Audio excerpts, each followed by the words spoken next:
Okay, so you can see what we've done with the back.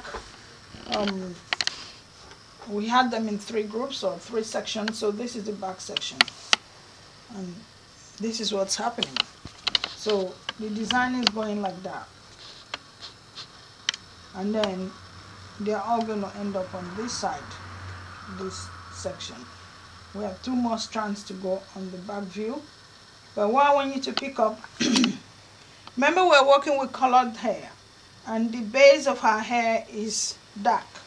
So if you were thinking what design of cornrow should I use, the best one to use is Ghana cornrow, because Ghana cornrow starts right from the beginning, starts with the very first bit of your strands, and then the hair just crosses over and blocks the hair underneath it.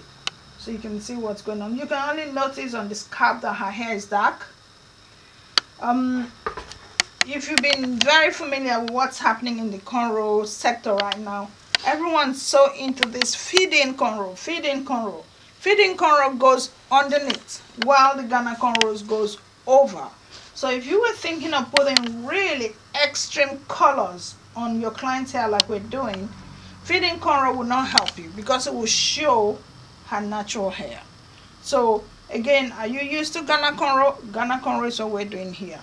So I'm going to create a strand where you're watching me do it, and I'm hoping I'll be able to do it and you see me because I'm standing like that.